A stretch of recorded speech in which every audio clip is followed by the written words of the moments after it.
the vile wind, slipped quickly through the glass doors of Victory Mansions, though not quickly enough to prevent a swirl of gritty dust from entering along with him.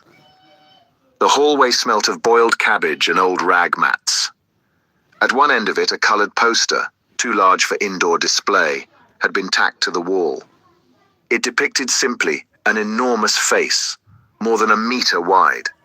The face of a man of about 45, with a heavy black moustache and ruggedly handsome features. Winston made for the stairs. It was no use trying the lift. Even at the best of times, it was seldom working, and at present, the electric current was cut off during daylight hours. It was part of the economy drive in preparation for Hate Week. The flat was 7 flights up, and Winston, who was 39 and had a varicose ulcer above his right ankle, went slowly, resting several times on the way. On each landing, opposite the lift shaft, the poster with the enormous face gazed from the wall. It was one of those pictures which are so contrived that the eyes follow you about when you move. "Big Brother is watching you," the caption beneath it ran. Inside the flat, a fruity voice was reading out a list of figures, which had something to do with the production of pig iron. The voice came from an oblong metal plaque like a dulled mirror, which formed part of the surface of the right-hand wall. Winston turned a switch, and the voice sank somewhat, though the words were still distinguishable. The instrument, the telescreen it was called, could be dimmed, but there was no way of shutting it off completely. He moved over to the window, a smallish, frail figure, the meagerness of his body merely emphasized by the blue overalls which were the uniform of the party. His hair was very fair, his face naturally sanguine, his skin roughened by coarse soap and blunt razor blades, and the cold of the winter that had just ended. Outside, even through the shut window pane, the world looked cold. Down in the street, little eddies of wind were whirling dust and torn paper into spirals, and though the sun was shining and the sky a harsh blue, there seemed to be no colour in anything, except the posters that were plastered everywhere. The black mustachioed face gazed down from every commanding corner. There was one on the house front, immediately opposite. "Big Brother is watching you," the caption said, while the dark eyes looked deep into Winston's own. Down at street level, another poster, torn at one corner, flapped fitfully in the wind, alternately covering and uncovering the single word, Ingsoc. In the far distance, a helicopter skimmed down between the roofs, hovered for an instant like a blue bottle, and darted away again with a curving flight. It was the police patrol, snooping into people's windows. The patrols did not matter, however. Only the thought police mattered. Behind Winston's back, the voice from the telescreen was still babbling away about pig iron and the overfulfillment of the 9th 3-year plan. The telescreen received and transmitted simultaneously. Any sound that Winston made, above the level of a very low whisper, would be picked up by it. Moreover, so long as he remained within the field of vision which the metal plaque commanded, he could be seen as well as heard. There was, of course, no way of knowing whether you were being watched at any given moment. How often, or on what system, the thought police plugged in on any individual wire was guesswork. It was even conceivable that they watched everybody, all the time. But at any rate, they could plug in your wire whenever they wanted to. You had to live, did live, from habit that became instinct, in the assumption that every sound you made was overheard, and, except in darkness, every movement scrutinized. Winston kept his back turned to the telescreen. It was safer, though, as he well knew, even a back can be revealing. A kilometre away, the Ministry of Truth, his place of work, towered vast and white above the grimy landscape. This, he thought with a sort of vague distaste, this was London, chief city of Airstrip 1, itself the 3rd most populous of the provinces of Oceania. He tried to squeeze out some childhood memory that should tell him whether London had always been quite like this. Were there always these vistas of rotting 19th century houses, their sides shored up with balks of timber, their windows patched with cardboard, and their roofs with corrugated iron, their crazy garden walls sagging in all directions, and the bombed sites where the plaster dust swirled in the air and the willow herbs straggled over the heaps of rubble, and the places where the bombs had cleared a larger patch and there had sprung up sordid colonies of wooden dwellings like chicken houses. But it was no use. He could not remember. Nothing remained of his childhood except a series of bright-lit tableaux, occurring against no background and mostly unintelligible. The Ministry of Truth, Mini-True, in Newspeak. Newspeak was the official language of Oceania. For an account of its structure and etymology, see Appendix, was startlingly different from any other object in sight. It was an enormous pyramidal structure of glittering white concrete, soaring up, terrace after terrace, 300 meters into the air. From where Winston stood, it was just possible to read, picked out on its white face in elegant lettering, the three slogans of the party: war is peace, freedom is slavery, ignorance is strength.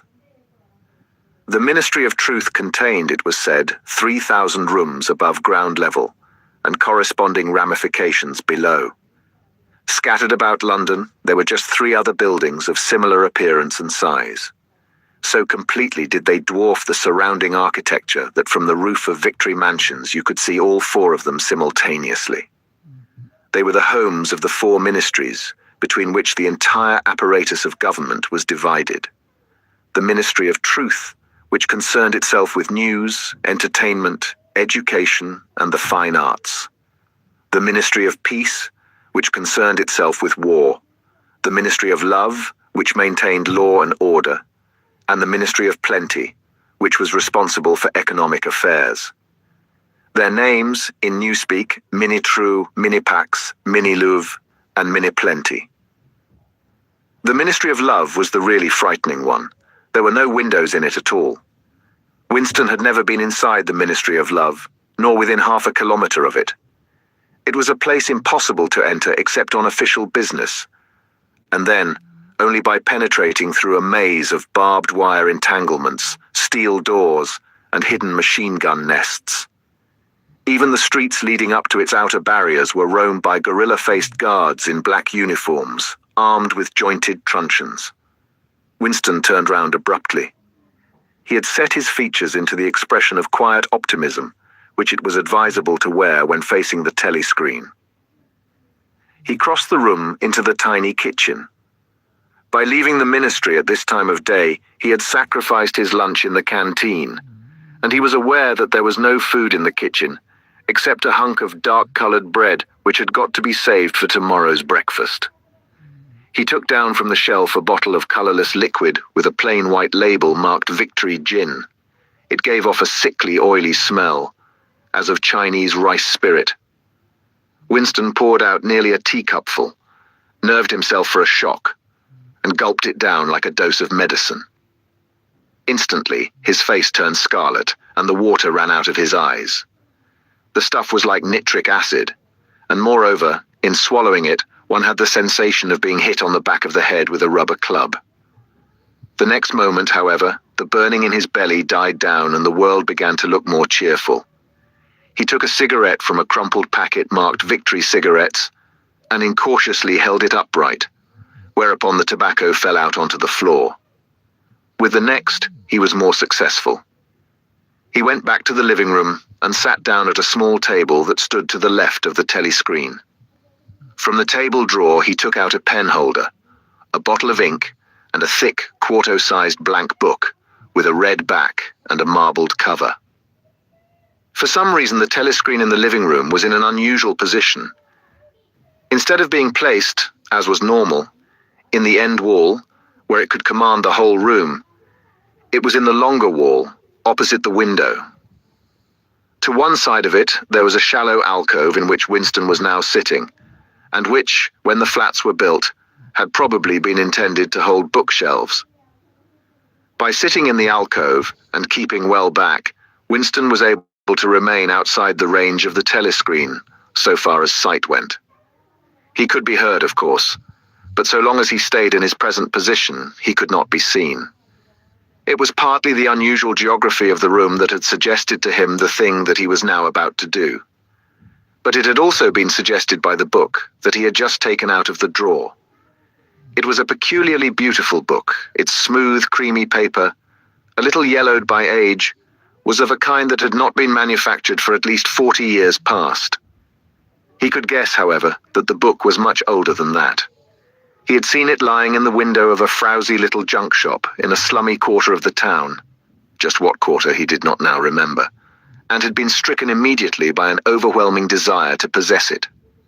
Party members were supposed not to go into ordinary shops. Dealing on the free market, it was called. But the rule was not strictly kept, because there were various things, such as shoelaces and razor blades, which it was impossible to get hold of in any other way. He had given a quick glance up and down the street, and then had slipped inside and bought the book for $2.50. At the time, he was not conscious of wanting it for any particular purpose. He had carried it guiltily home in his briefcase. Even with nothing written in it, it was a compromising possession. The thing that he was about to do was to open a diary. This was not illegal. Nothing was illegal, since there were no longer any laws. But if detected, it was reasonably certain that it would be punished by death, or at least by 25 years in a forced labor camp. Winston fitted a nib into the pen holder and sucked it to get the grease off. The pen was an archaic instrument, seldom used even for signatures, and he had procured one, furtively and with some difficulty, simply because of a feeling that the beautiful, creamy paper deserved to be written on with a real nib instead of being scratched with an ink pencil. Actually, he was not used to writing by hand. Apart from very short notes, it was usual to dictate everything into the speakwrite, which was of course impossible for his present purpose. He dipped the pen into the ink and then faltered for just a second. A tremor had gone through his bowels. To mark the paper was the decisive act.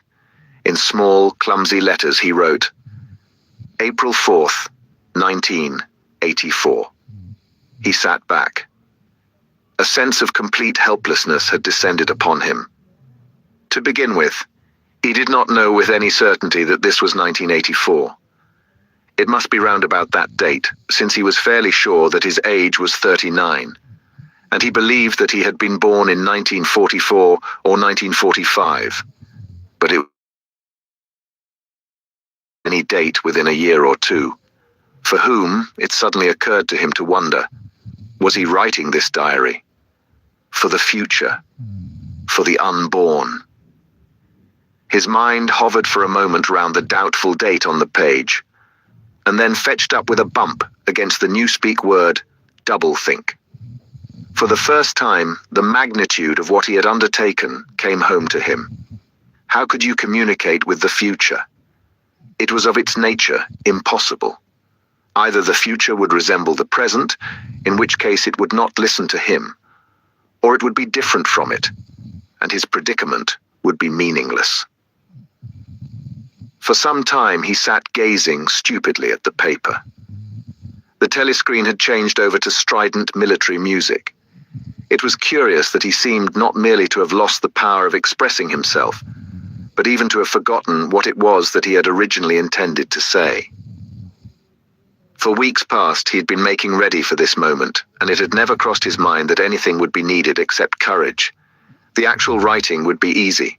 All he had to do was to transfer to paper the interminable restless monologue that had been running inside his head, literally for years. At this moment, however, even the monologue had dried up. Moreover, his varicose ulcer had begun itching unbearably. He dared not scratch it, because if he did so, it always became inflamed. The seconds were ticking by.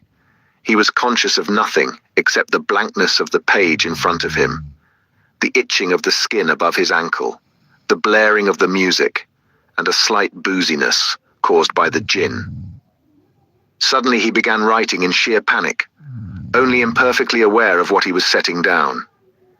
His small but childish hand up and down the page, shedding first its capital letters, and finally even its full stops. April 4th, 1984. Last night to the flicks. All war films. One very good one of a ship full of refugees being bombed somewhere in the Mediterranean. audience much amused by shots of a great huge fat man trying to swim away with a helicopter after him. First you saw him wallowing along in the water like a porpoise, then you saw him through the helicopter's gun sights. Then he was full of holes, and the sea round him turned pink, and he sank as suddenly as though the holes had let in the water, audience shouting with laughter when he sank. Then you saw a lifeboat full of children with a helicopter hovering over it. There was a middle-aged woman, might have been a Jewess, sitting up in the bow with a little boy about 3 years old in her arms. Little boy screaming with fright and hiding his head between her breasts as if he was trying to burrow right into her, and the woman putting her arms round him and comforting him, although she was blue with fright herself, all the time covering him up as much as possible, as if she thought her arms could keep the bullets off him. Then the helicopter planted a 20-kilo bomb in among them, terrific flash, and the boat went all to matchwood. Then there was a wonderful shot of a child's arm going up, right up into the air. A helicopter with a camera in its nose must have followed it up, and there was a lot of applause from the party seats. But a woman down in the prole part of the house suddenly started kicking up a fuss and shouting. They didn't ought to have showed it, not in front of kids. They didn't, it ain't right. Not in front of kids. It ain't until the police turned her out. I don't suppose anything happened to her. Nobody cares what the proles say. Typical prole reaction, they never... Winston stopped writing, partly because he was suffering from cramp. He did not know what had made him pour out this stream of rubbish. But the curious thing was that while he was doing so, a totally different memory had clarified itself in his mind, to the point where he almost felt equal to writing it down. It was, he now realized, because of this other incident that he had suddenly decided to come home and begin the diary today. It had happened that morning at the ministry, if anything so nebulous could be said to happen. It was nearly 1100, and in the records department, where Winston worked, they were dragging the chairs out of the cubicles and grouping them in the center of the hall opposite the big telescreen, in preparation for the 2 minutes hate. Winston was just taking his place in one of the middle rows when two people whom he knew by sight but had never spoken to came unexpectedly into the room. One of them was a girl whom he often passed in the corridors. He did not know her name, but he knew that she worked in the fiction department.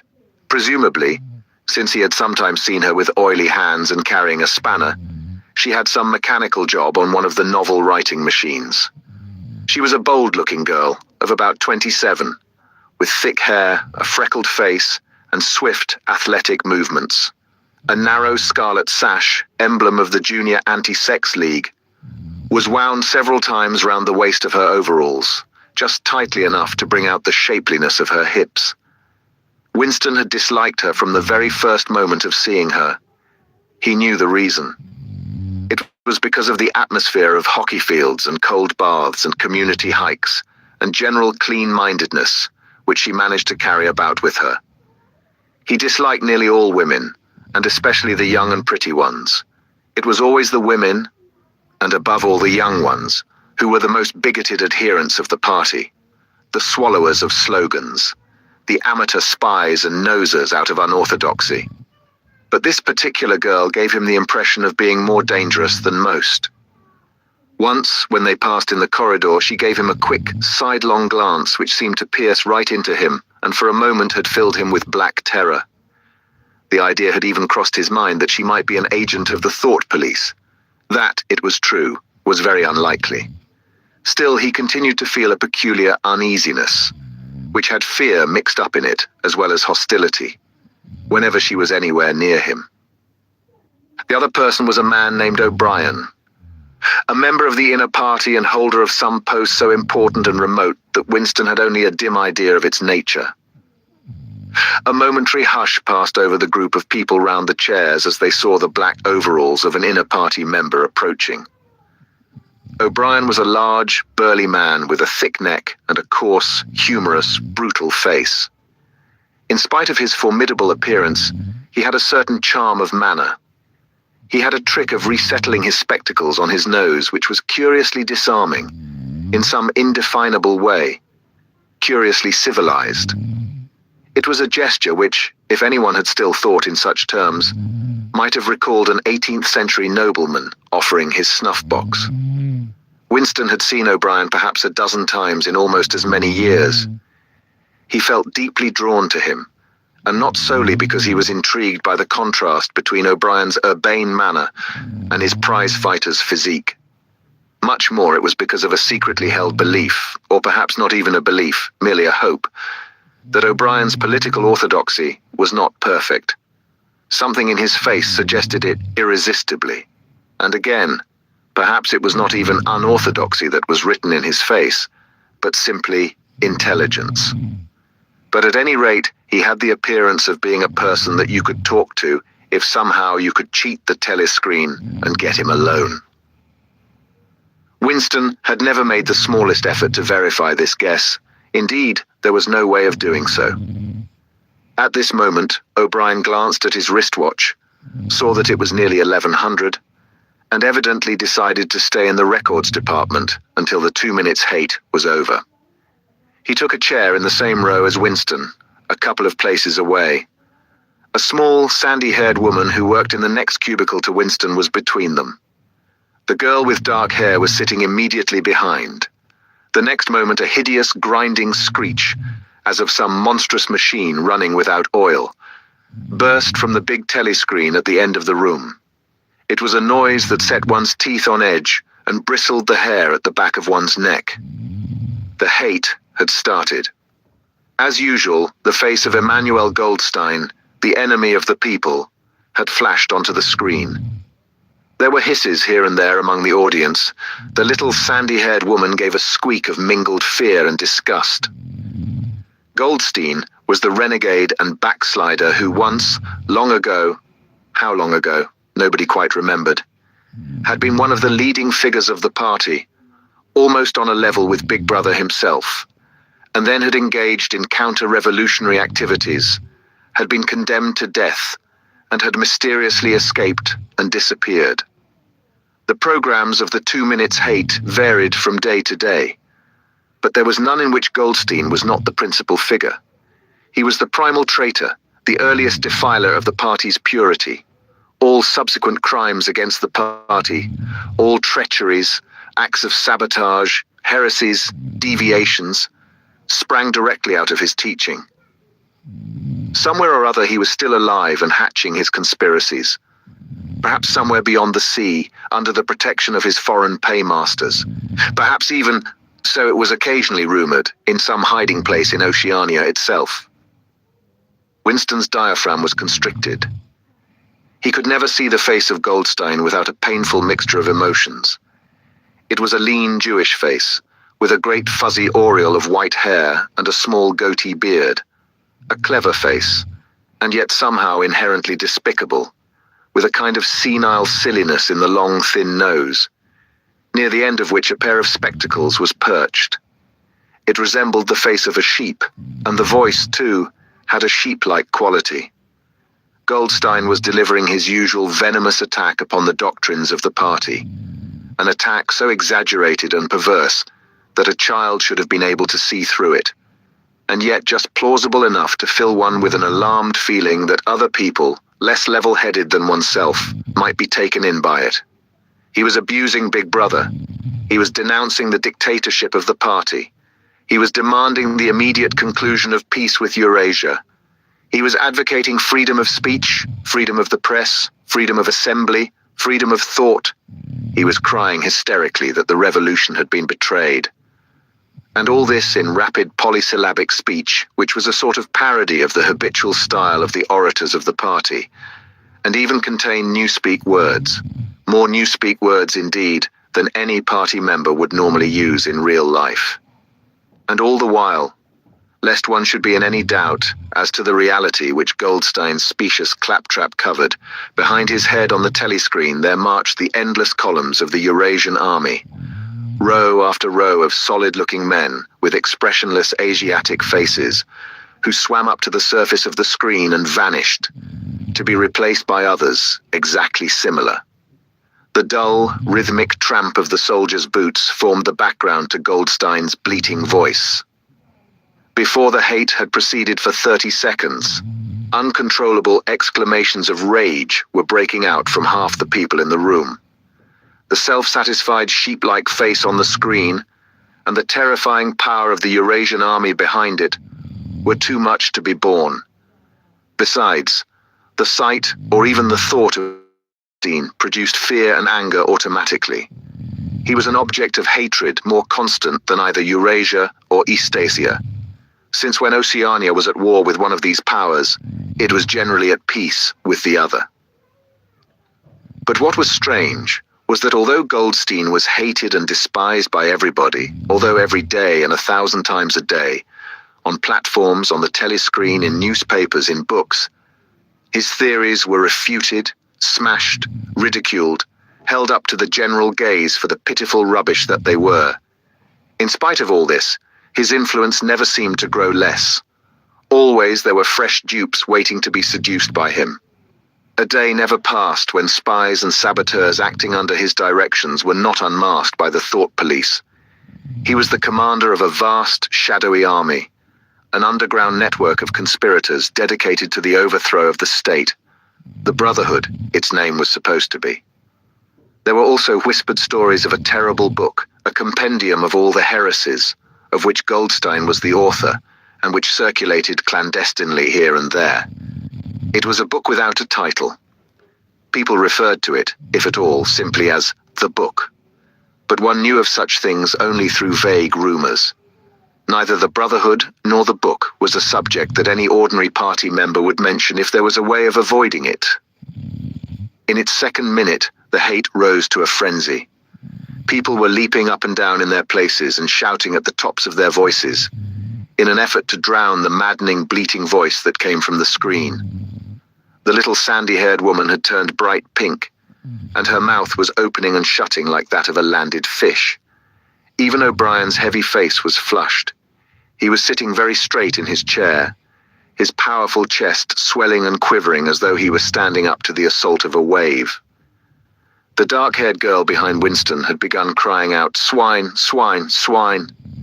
And suddenly she picked up a heavy Newspeak dictionary and flung it at the screen. It struck Goldstein's nose and bounced off. The voice continued inexorably. In a lucid moment, Winston found that he was shouting with the others and kicking his heel violently against the rung of his chair. The horrible thing about the 2 minutes hate was not that one was obliged to act a part, but on the contrary, that it was impossible to avoid joining in. Within 30 seconds, any pretense was always unnecessary. A hideous ecstasy of fear and vindictiveness, a desire to kill, to torture, to smash faces in with a sledgehammer, seemed to flow through the whole group of people like an electric current, turning one, even against one's will, into a grimacing, screaming lunatic. And yet the rage that one felt was an abstract, undirected emotion which could be switched from one object to another, like the flame of a blow lamp. Thus, at one moment, Winston's hatred was not turned against Goldstein at all, but on the contrary, against Big Brother, the party, and the thought police. And at such moments, his heart went out to the lonely, derided heretic on the screen, sole guardian of truth and sanity in a world of lies. And yet the very next instant, he was at one with the people about him, and all that was said of Goldstein seemed to him to be true. At those moments, his secret loathing of Big Brother changed into adoration, and Big Brother seemed to tower up, an invincible, fearless protector, standing like a rock against the hordes of Asia. And Goldstein, in spite of his isolation, his helplessness, and the doubt that hung about his very existence, seemed like some sinister enchanter, capable by the mere power of his voice of wrecking the structure of civilization. It was even possible at moments to switch one's hatred this way or that by a voluntary act.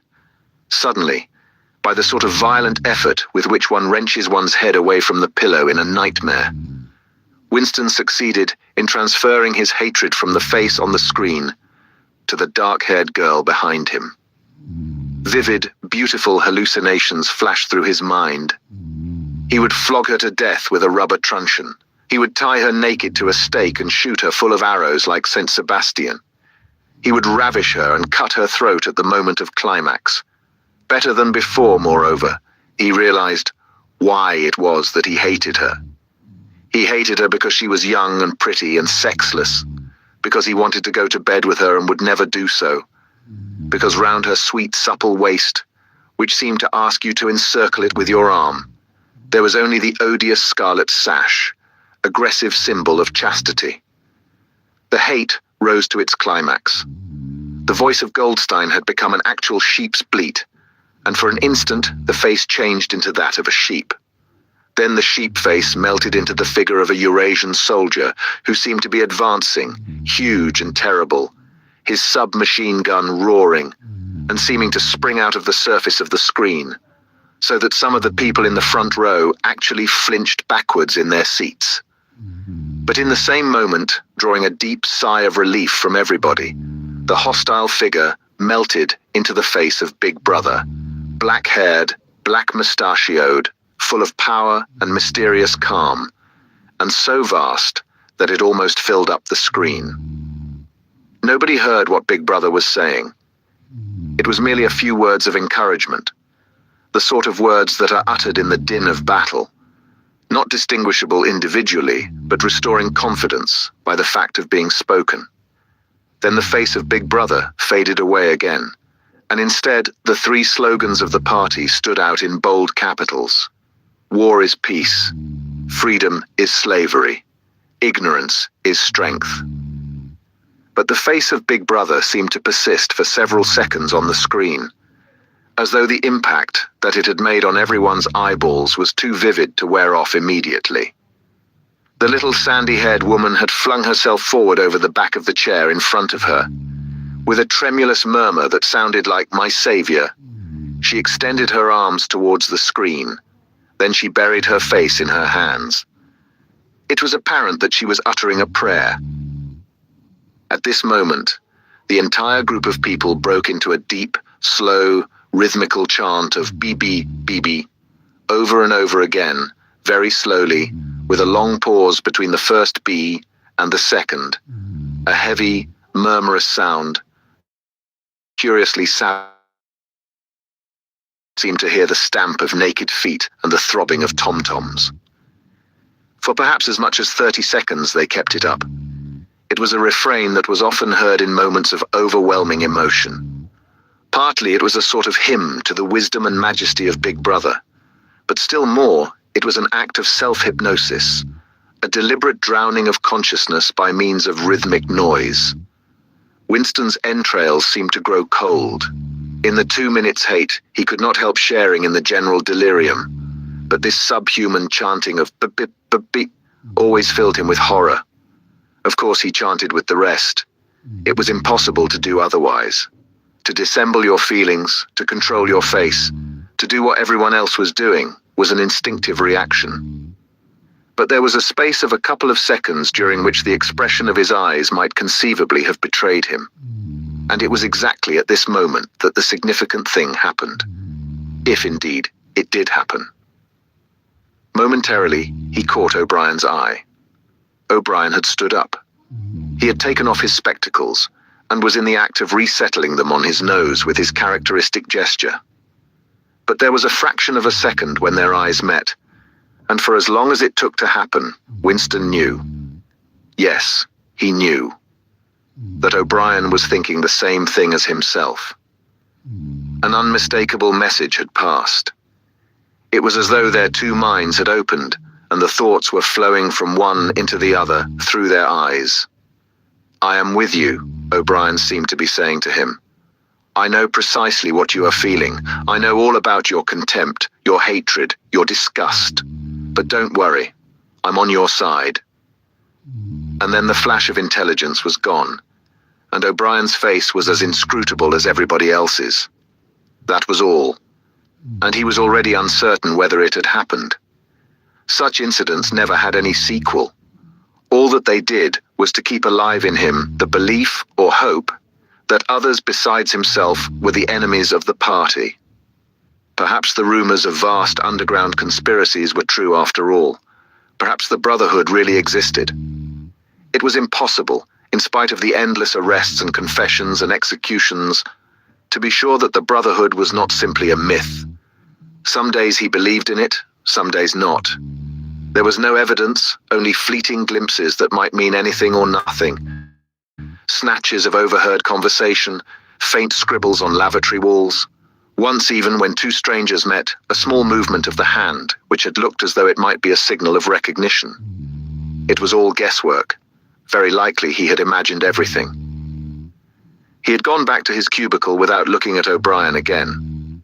The idea of following up their momentary contact hardly crossed his mind. It would have been inconceivably dangerous, even if he had known how to set about doing it. For a second, 2 seconds, they had exchanged an equivocal glance, and that was the end of the story. But even that was a memorable event, in the locked loneliness in which one had to live. Winston roused himself and sat up straighter. He let out a belch. The gin was rising from his stomach, his eyes refocused on the page. He discovered that while he sat helplessly musing, he had also been writing, as though by automatic action.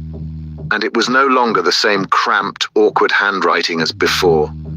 His pen had slid voluptuously over the smooth paper, printing in large, neat capitals. Down with Big Brother, down with Big Brother, down with Big Brother, down with Big Brother, down with Big Brother, over and over again, filling half a page. He could not help feeling a twinge of panic. It was absurd, since the writing of those particular words was not more dangerous than the initial act of opening the diary. But for a moment he was tempted to tear out the spoiled pages and abandon the enterprise altogether. He did not do so, however, because he knew that it was useless. Whether he wrote "Down with Big Brother," or whether he refrained from writing it, made no difference. Whether he went on with the diary, or whether he did not go on with it, made no difference. The thought police would get him just the same. He had committed, would still have committed, even if he had never set pen to paper. The essential crime that contained all others in itself. Thought crime, they called it. Thought crime was not a thing that could be concealed forever. You might dodge successfully for a while, even for years, but sooner or later they were bound to get you. It was always at night. The arrests invariably happened at night. The sudden jerk out of sleep, the rough hand shaking your shoulder, the lights glaring in your eyes, the ring of hard faces round the bed. In the vast majority of cases there was no trial, no report of the arrest. People simply disappeared, always during the night. Your name was removed from the registers, every record of everything you had ever done was wiped out. Your one-time existence was denied and then forgotten. You were abolished, annihilated. Vaporized was the usual word. For a moment he was seized by a kind of hysteria. He began writing in a hurried, untidy scrawl. "They'll shoot me, I don't care. They'll shoot me in the back of the neck, I don't care. Down with Big Brother. They always shoot you in the back of the neck, I don't care. Down with Big Brother." He sat back in his chair, slightly ashamed of himself, and laid down the pen. The next moment, he started violently. There was a knocking at the door. Already. He sat as still as a mouse, in the fear might go away after a single attempt. But no, the knocking was repeated. The worst thing of all would be to delay. His heart was thumping like a drum, but his face, from long habit, was probably expressionless. He got up and moved heavily towards the door. Chapter 2. As he put his hand to the doorknob, Winston saw that he had left the diary open on the table. "Down with Big Brother" was written all over it, in letters almost big enough to be legible across the room. It was an inconceivably stupid thing to have done. But he realized, even in his panic, he had not wanted to smudge the creamy paper by shutting the book while the ink was wet. He drew in his breath and opened the door. Instantly, a warm wave of relief flowed through him. A colorless, crushed-looking woman with wispy hair and a lined face was standing outside. "Oh, comrade," she began in a dreary, whining sort of voice. "I thought I heard you come in. Do you think you could come across and have a look at our kitchen sink? It's got blocked up and—" It was Mrs. Parsons, the wife of a neighbor on the same floor. Mrs. was a word somewhat discountenanced by the party. You were supposed to call everyone comrade, but with some women, one used it instinctively. She was a woman of about 30, but looking much older. One had the impression that there was dust in the creases of her face. Winston followed her down the passage. These amateur repair jobs were an almost daily irritation. Victory mansions were old flats, built in 1930 or thereabouts, and were falling to pieces. The plaster flaked constantly from ceilings and walls.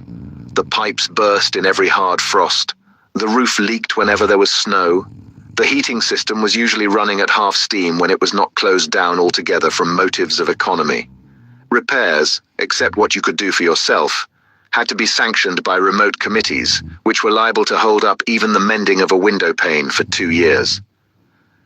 "Of course, it's only because Tom isn't home," said Mrs. Parsons vaguely. The Parsons flat was bigger than Winston's, and dingy in a different way.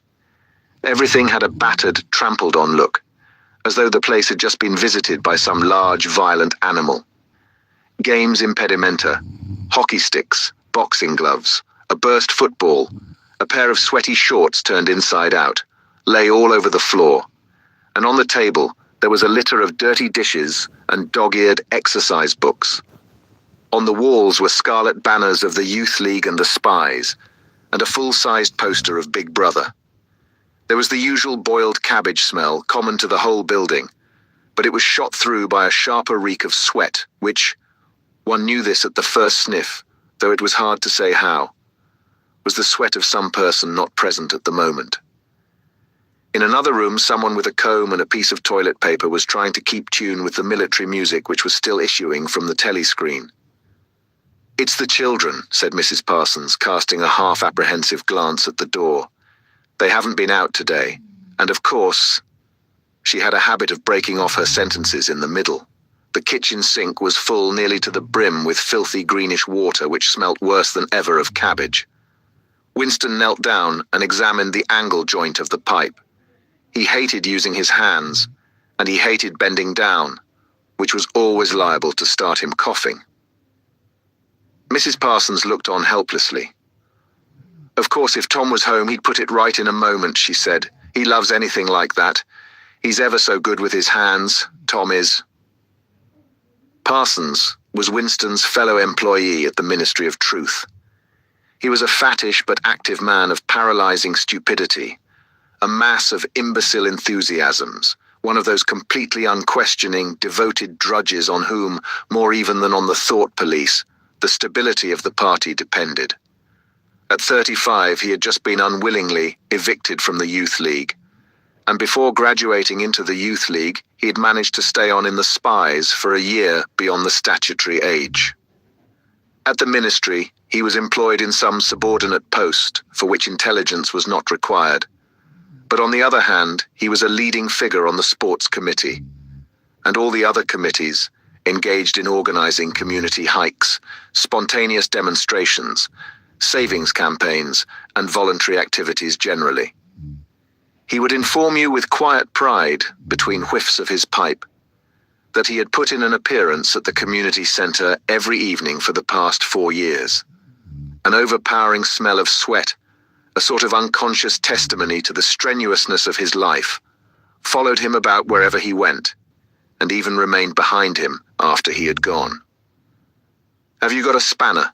said Winston, fiddling with the nut on the angle joint. "A spanner," said Mrs. Parsons, immediately becoming invertebrate. "I don't know, I'm sure.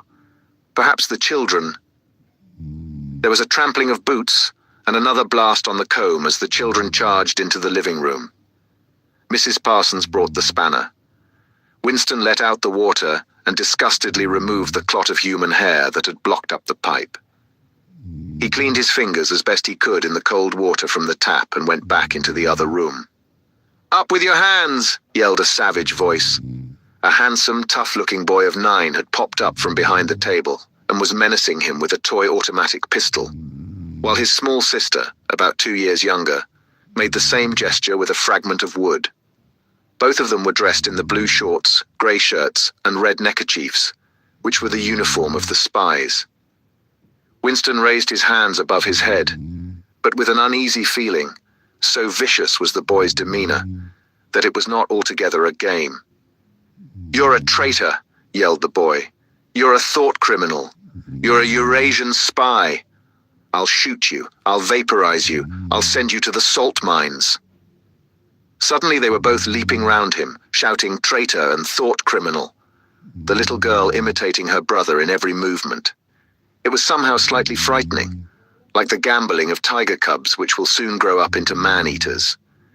There was a sort of calculating ferocity in the boy's eye, a quite evident desire to hit or kick Winston, and a consciousness of being very nearly big enough to do so. It was a good job it was not a real pistol he was holding, Winston thought. Mrs. Parsons' eyes flitted nervously from Winston to the children and back again. In the better light of the living room, he noticed with interest that there actually was dust in the creases of her face. "They do get so noisy," she said. "They're disappointed because they couldn't go to see the hanging. That's what it is. I'm too busy to take them. And Tom won't be back from work in time." "Why can't we go and see the hanging?" roared the boy in his huge voice.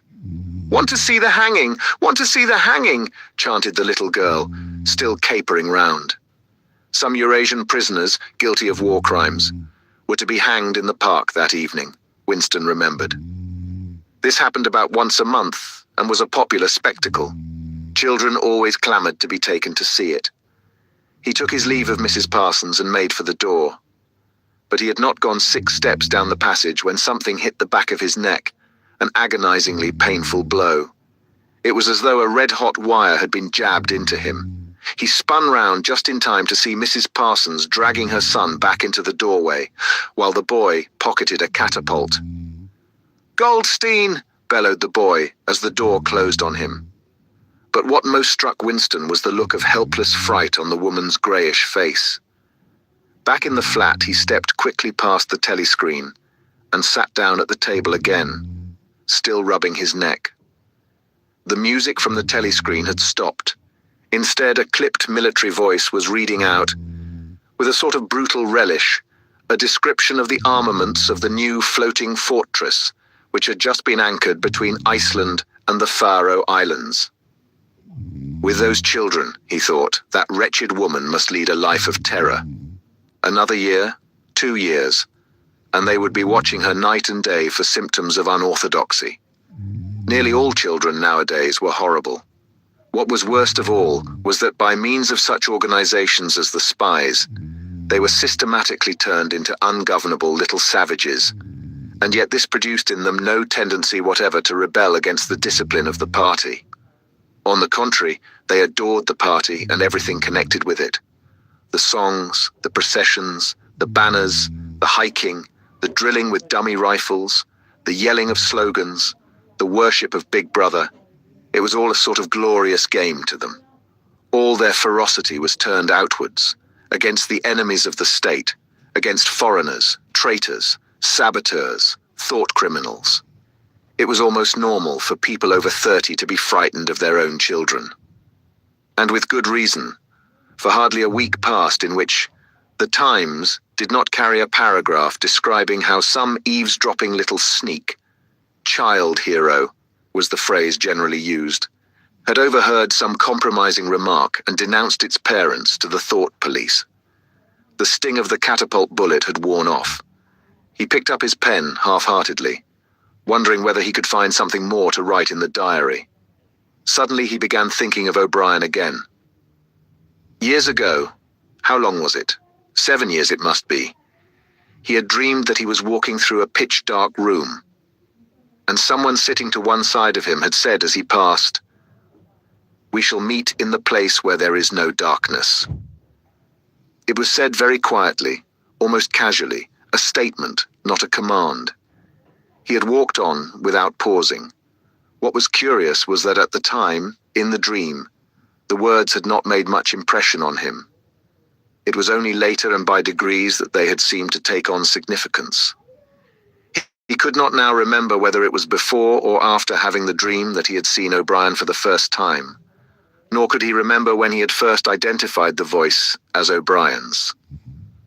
But at any rate, the identification existed. It was O'Brien who had spoken to him out of the dark. Winston had never been able to feel sure.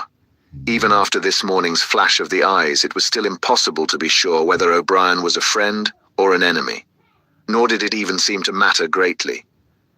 There was a link of understanding between them, more important than affection or partisanship. "We shall meet in the place where there is no darkness," he had said. Winston did not know what it meant, only that in some way or another it would come true. The voice from the telescreen paused.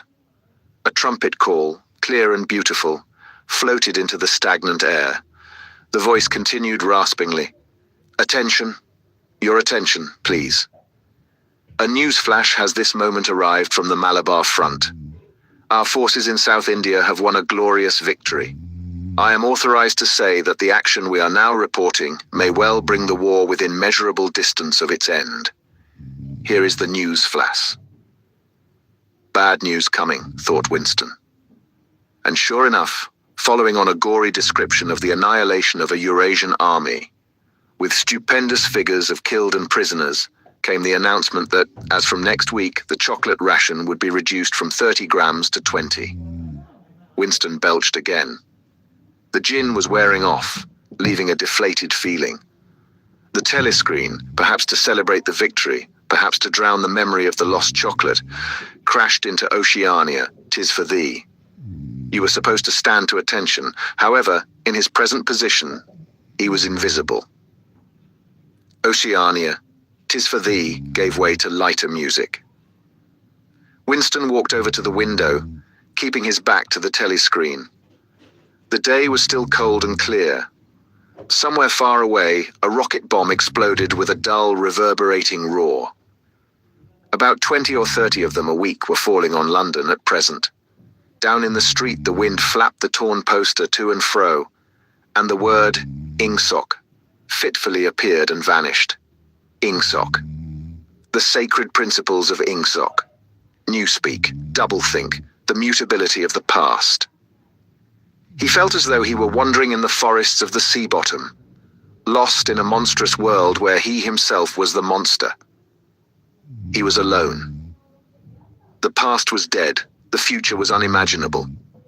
What certainty had he that a single human creature now living was on his side? And what way of knowing that the dominion of the party would not endure forever? Like an answer, the three slogans on the white face of the Ministry of Truth came back to him. War is peace, freedom is slavery, ignorance is strength. He took a 25-cent piece out of his pocket. There too, in tiny clear lettering, the same slogans were inscribed, and on the other face of the coin the head of Big Brother. Even from the coin the eyes pursued you. On coins, on stamps, on the covers of books, on banners, on posters, and on the wrappings of a cigarette packet, everywhere. Always the eyes watching you and the voice enveloping you. Asleep or awake, working or eating, indoors or out of doors, in the bath or in bed. No escape. Nothing was your own except the few cubic centimeters inside your skull. The sun had shifted round, and the myriad windows of the Ministry of Truth, with the light no longer shining on them, looked grim as the loopholes of a fortress. His heart quailed before the enormous pyramidal shape. It was too strong. It could not be stormed. 1,000 rocket bombs would not batter it down. He wondered again for whom he was writing the diary. For the future, for the past, for an age that might be imaginary. And in front of him there lay not death, but annihilation. The diary would be reduced to ashes and himself to vapor. Only the thought police would read what he had written, before they wiped it out of existence and out of memory. How could you make appeal to the future when not a trace of you, not even an anonymous word scribbled on a piece of paper, could physically survive? The telescreen struck 14. He must leave in 10 minutes. He had to be back at work by 14:30. Curiously, the chiming of the hour seemed to have put new heart into him. He was a lonely ghost, uttering a truth that nobody would ever hear. But so long as he uttered it, in some obscure way, the continuity was not broken. It was not by making yourself heard, but by staying sane that you carried on the human heritage. He went back to the table, dipped his pen, and wrote, "To the future or to the past, to a time when thought is free, when men are different from one another and do not live alone, to a time when truth exists and what is done cannot be undone, from the age of uniformity, from the age of solitude, from the age of Big Brother, from the age of doublethink, greetings." He was already dead, he reflected. It seemed to him that it was only now, when he had begun to be able to formulate his thoughts, that he had taken the decisive step. The consequences of every act are included in the act itself. He wrote, "Thought crime does not entail death. Thought crime is death." Now he had recognized himself as a dead man. It became important to stay alive as long as possible. 2 fingers of his right hand were ink-stained. It was exactly the kind of detail that might betray you. Some nosing zealot in the ministry, a woman, probably. Someone like the little sandy-haired woman or the dark-haired girl from the fiction department, might start wondering why he'd been writing during the lunch interval, why he had used an old-fashioned pen, what he had been writing, and then drop a hint in the appropriate quarter. He went to the bathroom and carefully scrubbed the ink away with the gritty, dark brown soap which rasped your skin like sandpaper, and was therefore well adapted for this purpose. He put the diary away in the drawer. It was quite useless to think of hiding it, but he could at least make sure whether or not its existence had been discovered. A hair laid across the page ends was too obvious. With the tip of his finger, he picked up an identifiable grain of whitish dust and deposited it on the corner of the cover, where it was bound to be shaken off if the book was moved. Chapter 3.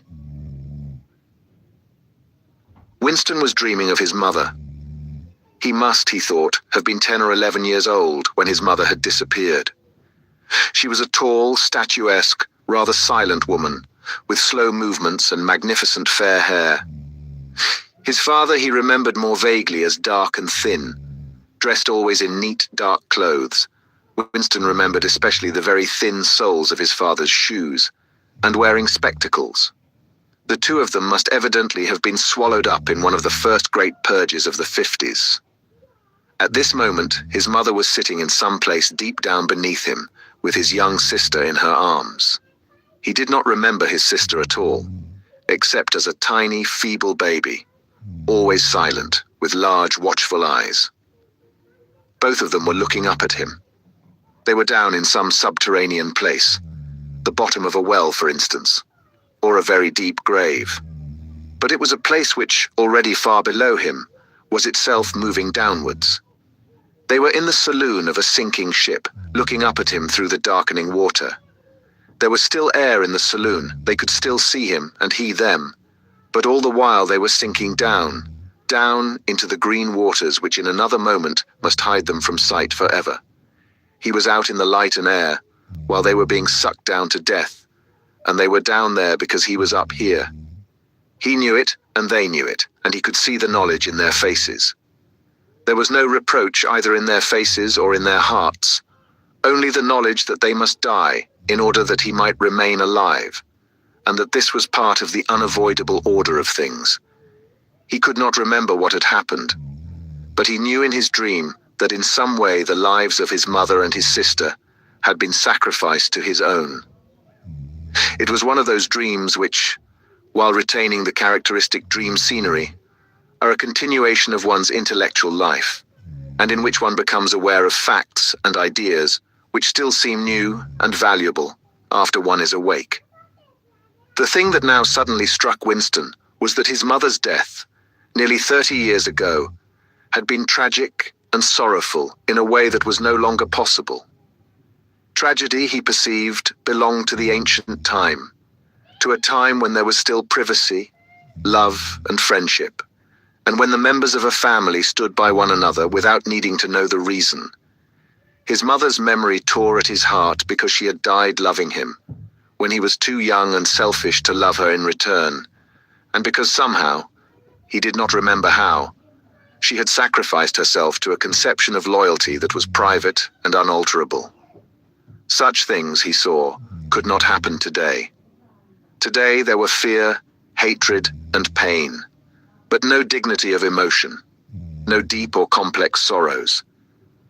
All this he seemed to see in the large eyes of his mother and his sister, looking up at him through the green water, hundreds of fathoms down and still sinking.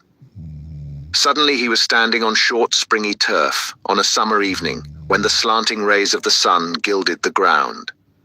The landscape that he was looking at recurred so often in his dreams that he was never fully certain whether or not he had seen it in the real world.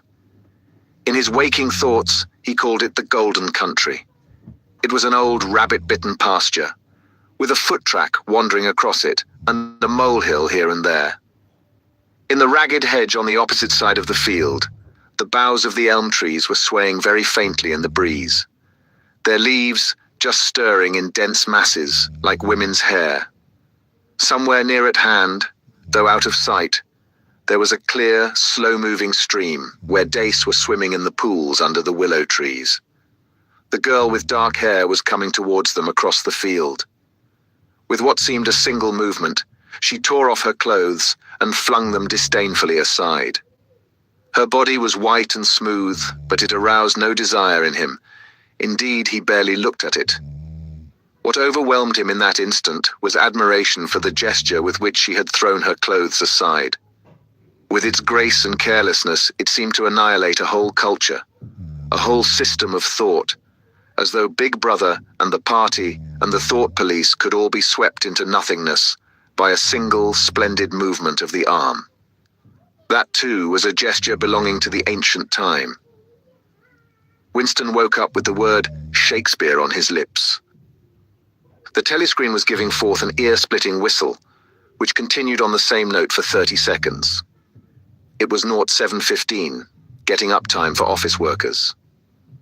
Winston wrenched his body out of bed, naked, for a member of the outer party received only 3,000 clothing coupons annually, and a suit of pajamas was 600, and seized a dingy singlet and a pair of shorts that were lying across a chair. The physical jerks would begin in 3 minutes. The next moment, he was doubled up by a violent coughing fit, which nearly always attacked him soon after, so completely that he could only begin breathing again by lying on his back and taking a series of deep gasps. His veins had swelled with the effort of the cough, and the varicose ulcer had started itching. 30 to 40 group, yapped a piercing female voice. 30 to 40 group, take your places, please, 30s to 40s. Winston sprang to attention in front of the telescreen, upon which the image of a youngish woman, scrawny but muscular, dressed in tunic and gym shoes, had already appeared. Arms bending and stretching, she rapped out. Take your time by me. 1, 2, 3, 4. 1, 2, 3, 4. Come on, comrades, put a bit of life into it. 1, 2, 3, 4. 1, 2, 3, 4. The pain of the coughing fit had not quite driven out of Winston's mind the impression made by his dream, and the rhythmic movements of the exercise restored it somewhat. As he mechanically shot his arms back and forth, wearing on his face the look of grim enjoyment which was considered proper during the physical jerks, he was struggling to think his way backward into the dim period of his early childhood. It was extraordinarily difficult. Beyond the late 50s, everything faded. When there were no external records that you could refer to, even the outline of your own life lost its sharpness. You remembered huge events which had quite probably not happened. You remembered the detail of incidents without being able to recapture their atmosphere. And there were long blank periods to which you could assign nothing. Everything had been different then. Even the names of countries and their shapes on the map had been different. Airstrip 1, for instance, had not been so called in those days.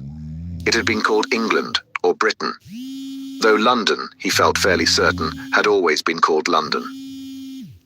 Winston could not definitely remember a time when his country had not been at war, but it was evident that there had been a fairly long interval of peace during his childhood, because one of his early memories was of an air raid which appeared to take everyone by surprise. Perhaps it was the time when the atomic bomb had fallen on Colchester. He did not remember the raid itself, but he did remember his father's hand clutching his own as they hurried down, down, down into some place deep in the earth, round and round a spiral staircase which rang under his feet, and which finally so wearied his legs that he began whimpering, and they had to stop and rest. His mother, in her slow, dreamy way, was following a long way behind them. She was carrying his baby sister. Or perhaps it was only a bundle of blankets that she was carrying. He was not certain whether his sister had been born then.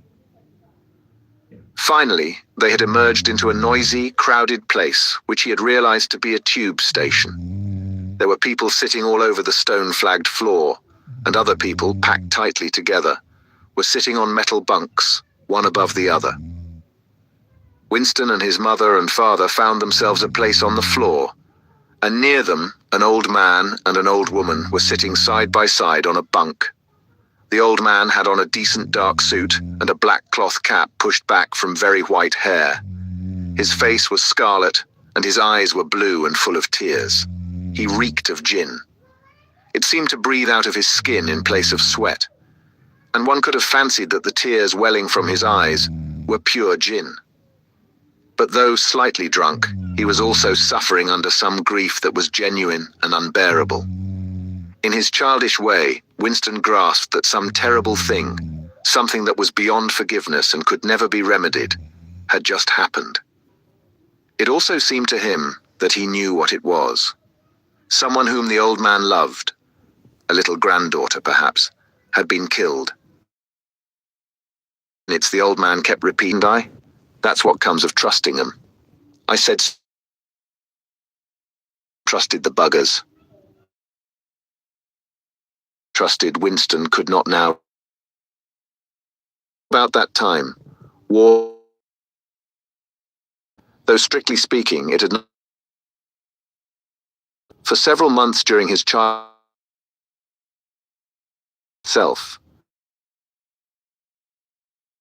but to trace out the history of the whole period, to say who was fighting whom at any given moment, would have been utterly impossible, since no written record and no spoken word ever made mention of any. At this moment, for example, in 1984, Oceania was at war with Eurasia and in alliance with Eastasia. In no public that the three powers had at any time been grouped along different lines. Actually, as Winston, since Oceania had been at war with Stasia. But that was merely a piece of furtive knowledge which he happened to possess because his memory was not satisfactorily under control. Officially, Oceania was at war with Eurasia. Therefore, Oceania had. The enemy of the moment always represented absolute evil, and it followed that any past or future.